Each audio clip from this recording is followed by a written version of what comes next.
Let me share a quick fact with you. You do not need to be the cheapest rate in order to get shippers as a freight broker. Don't believe me? All right. Well, listen, I'll put my money where my mouth is. The fact is, I'm going to share with you today my 4-part value selling framework that will help you to get paid more than your competitors, to help you get paid more than every other broker and agent out there. All right. So that's what I'm going to share with you today.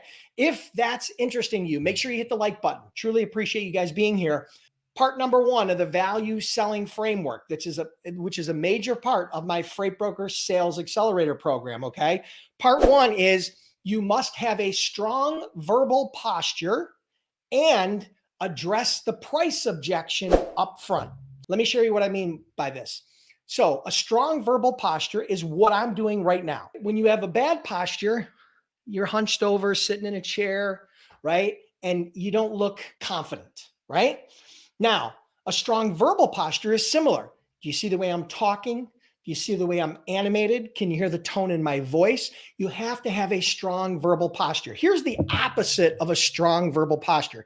Here's a not very strong verbal posture. Hi, Mr. Prospect. My name's Dennis, and listen, get out of here with that garbage, right? Be confident, right? You have to build that confidence. So having a strong verbal posture is very important. Customers buy confidence. If you will exude confidence, you will build their confidence. Fact. All right. Now, the second part of number 1 is address the price objection up front. I've taught this many times before. The fact is, price is not the biggest concern for good shippers, for smart shippers, right? They're looking for value. They're looking for relationships. They're looking for service. They're looking for more than just price. Most importantly, they need to be able to trust you. So in order to address this up front, I learned very early on, within the first 3 to 5 minutes of the conversation, I would address the price objection up front. Here's how I do it. Hi, Mr. Prospect. Listen, I got to share something with you really quick. And that is, if price is your number 1 objection, your number 1 concern, and the number 1 variable for you to pick new providers, new brokers, new carriers, then I'm probably not a good fit for you. But if you'd like to know why my customers are willing to pay me a little bit more, I'd be more than happy to share that with you. Zip your lip. If they say that price is the number 1 variable, exit stage left. Hi, thank you. Thank you for your time. Totally appreciate it. Let me know if I can help in any way. I'll fire you off an email with my contact information. Click. If they do say, no, I totally understand, price is important, but it's not the only thing that we're looking to accomplish, tell me more. Then you dig in. All right. Part number 2, you need to first understand and then secondly, convey the real cost of bad service. Let me explain to you what I mean. Most people, when they think about bad service in the transportation industry, in the freight brokerage business, they think about, oh, there was a late pickup. Oh, there was a late delivery. Oh, there was a claim. Those are the 3 that you think of most often, right? When you talk about bad service. You can also have billing related issues. That's bad service. But those are the 3 or 4 that you think about as bad service, right? And you think about the pain associated with those things for bad, for late deliveries, late pickups, all that. But the fact is, that's not the real cost of bad service. The real cost of bad service is thinking about how much would it cost your customer if they lost one of their biggest customers because of bad service on the transportation side. So let me explain to you what I mean. You're doing business, you're a freight broker, you're doing business with XYZ widget company. They are selling to ABC retail. That customer that they do business with does $1 million a year. They buy $1 million a year worth of widgets from XYZ widget manufacturer. Now, if XYZ widget manufacturer lost that customer because of bad service on the logistics side, continued issues with deliveries, continued issues with claims, driver problems, billing problems, if they continue to have these issues, then XYZ manufacturing, XYZ widget company is going to lose the customer. And if they lose that customer, that's $1 million in just 1 year. Now let's look at the lifetime value of that client.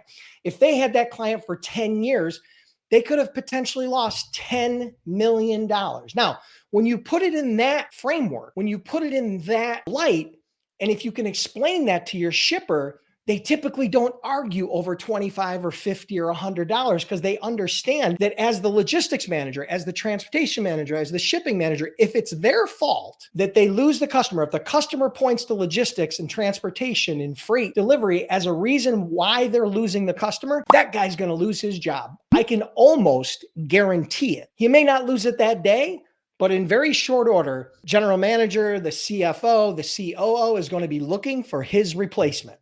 So I promise you, if you can first understand the cost of bad service, and secondly, convey that cost to your shipper, the easiest way to do that is to convey it in a story. Tell a story about how one of your customers or another shipper lost a major customer and what it cost them in real dollars. That's a perfect example, okay? Now, part 3 is stop begging shippers for their business and start letting other people sell for you, okay? So what I mean by that is you need to create social proof. Now, social proof, my favorite definition is one of my old mentors, Jeffrey Gitomer, said, when you say it about yourself, it's bragging. But when other people say it about you, it's proof. All right? So social proof is what drives commerce online. Think about it. When you go to Amazon, whenever you buy anything online, whenever you are trying to make a major purchase, you're always looking for somebody who has already purchased it and is happy with the product or service. We know that it works. So what you need to do is you, as a broker or as an agent, you need to create social proof.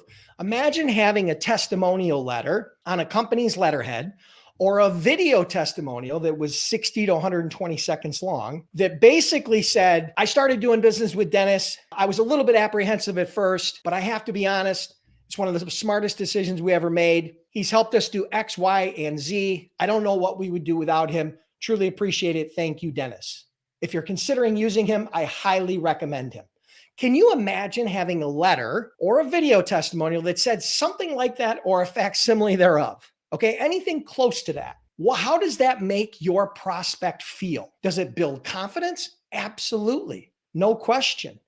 And people are willing to invest a little bit more to have that level of confidence in their vendors. All right. Part 4 is sell value versus focusing on price.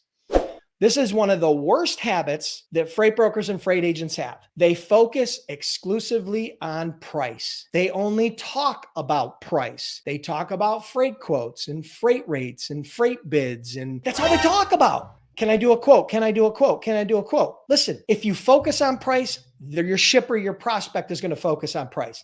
If you focus on value, of which price is a part of, then now you have an opportunity to differentiate yourself from the competition and get paid more. Let me give you a little bit of an example of how to sell value versus price. Selling value is very simple. First, identify their challenges, problems, pain points. Pretty easy, right? Identify those issues. I'll give you a few easy ones. Late pickups, late deliveries, claims, driver-related issues, billing problems. Those are all pain points. Those are all challenges. Those are all issues that shippers have. True, fact, 100%. Now, there are probably a lot others, some of which are niche-related specific to your industry. Now, once you've identified those challenges and issues, what you want to do is you want to list the benefits that you can provide, the solutions and benefits that you can provide to each one of those problems. So, for example, you understand what happens if there's late delivery. It costs your customer time. If there's a late, it can also cause bad will with your shipper, which we've already talked about. There's all kinds of things that you can do to come up with the benefits and solutions directly tied back to those challenges. So that's all you really have to do is focus in on those benefits and solutions that are specifically focused on the challenges and problems that you've identified with your shippers. That's how you sell value versus focusing on price. Now, price is going to be a part of the equation. You're not always going to be able to be the most expensive, but you definitely don't have to be the cheapest. All right. So that's my 4-part framework. Listen, I appreciate you being here. Make sure you hit the like button. And if you're curious about becoming a freight broker or a freight agent, and you need some help, and you're just looking for some guidance to get you from A to Z. Check out freightbrokerbootcamp.com. Been in business over a decade, trained over 10,000 students. I have personally done over $200 million as a freight broker. And we offer a 60-day, 100% unconditional money back guarantee. Check that out at freightbrokerbootcamp.com.